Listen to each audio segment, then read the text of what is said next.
আসসালামু আলাইকুম। আফারা ভাইজানরা, আপনারা কেমন আছেন? আশা করি আপনারা আল্লাহর রহমতে ভালো আছেন। মুইও ভালো আছি। এই যে দেখেন আফারা ভাইজানরা, এগুলো দেখে কি মনে হইতেছে? আপনাগুলোকে কি শেয়ার করবো আজকের? আপনারা ঠিকই ধরছেন, আজকের আমি আপনাগুলোকে শুটকি ভর্তার রেসিপি শেয়ার করবো। আফারা ভাইজানরা, কড়াইটা গরম হইতে হইতে আমি মরিচের বোটগুলো ফালাই লই। মরিচের বোটগুলো ফালাই লইলে টালতে একসে সুবিধা হয়।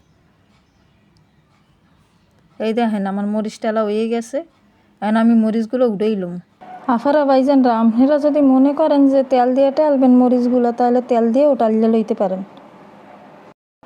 তো তেল ছাড়া টাললে মোর কাছে খাইতে খুব ভালো লাগে। এই তো আমি এখন পেঁয়াজ আর রসুনগুলো ভাজিয়ে লম। পেঁয়াজ রসুনগুলো ভাজিয়ে লইলে একটু খাইতে একটু বেশি মজা লাগে। আফারা ভাইজানরা, পেঁয়াজ রসুনগুলো আবার বেশি টাইলে পুড়িয়ে হালান যাইব না। পেঁয়াজ রসুনগুলো ডিম ডিম মেজালে ভাজিয়ে লইছি। এখন পেঁয়াজ রসুনগুলো হয়ে গেছে, এখন আমি উড়াই লম। এই দেখেন আমি ফুটকিগুলারে কত সুন্দর করে এক করে বাজিয়ে লইছি। এখন আমি এই ফুটকিগুলারে আস্তে আস্তে টাইলে লম ডিম ডিম মেজালে। আবার এমনভাবে জল বাড়াইয়ে দিয়ে টালা যাইব না যাতে পুড়িয়ে যায়। আস্তে আস্তে করে মুই টাইলে লমু।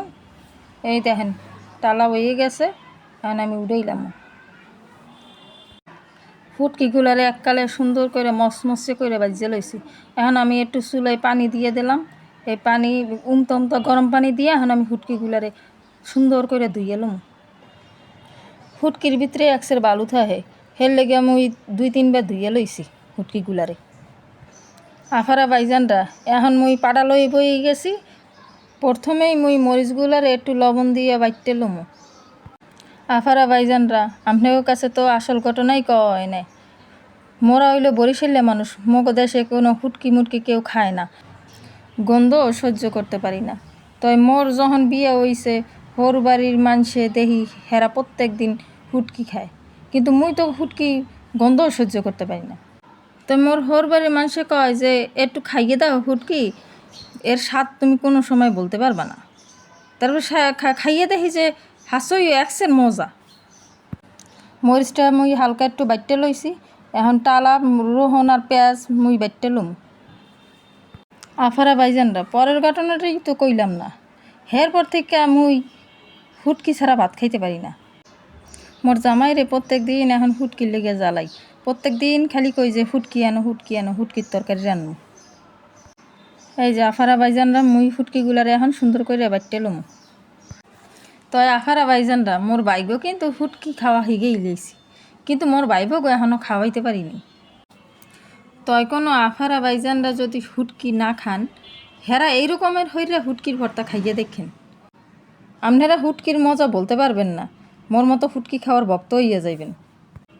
যাই হোক, মুই এখন দিয়ে দিমু কাঁচা পিঁয়াজ একটু মোড়া মোড়া করে কাটা, একটু চাপ দিয়ে বাইটে দিমু যেন আস্তে আস্তে থাহে।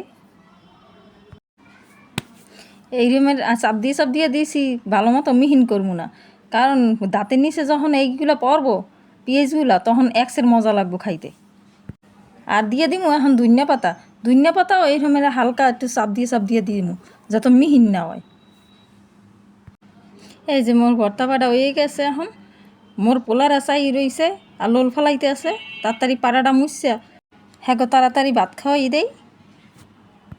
এখন মুই ভাত লইছি, এই পাড়াটা মুছছে সুন্দর করে খাওয়াই দিমু পোলাগো।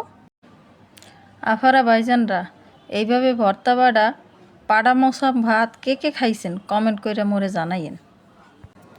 মোর মায় ভর্তা পাড়া এই রকমের ভাত মাইকে খাওয়াই দিত।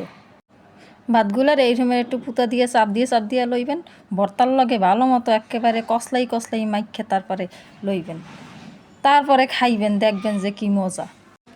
বেশি কথা না কইয়া তাড়াতাড়ি পোলাগো খাওয়াই লই, মনে হয় যে পাড়াসহ খাইয়ে লাইব, এনে পাড়ার দিকে উপরেই চাই রইছে। মোরও খাইতে মন চাই, তো পোলাগো আর কি কমু, মুইও ফাঁকে 2-1টা নেলা মুখে দিমো আনে। ফুটকির ভর্তা এমন জাল দিছি, পোলাগো চোখ দিয়ে মুখ দিয়ে পানি বেরিয়েছে। আবার বরিশালের মানুষরা তো এমনি জাল খায়, তারপরে আবার ফুটকি ভর্তায় যদি জাল না দিই তাহলে মজা লাগে না। মোর জামাইও আজকের পেট ভরে ভাত খাইব আনে ফুটকির ভর্তা দিয়ে।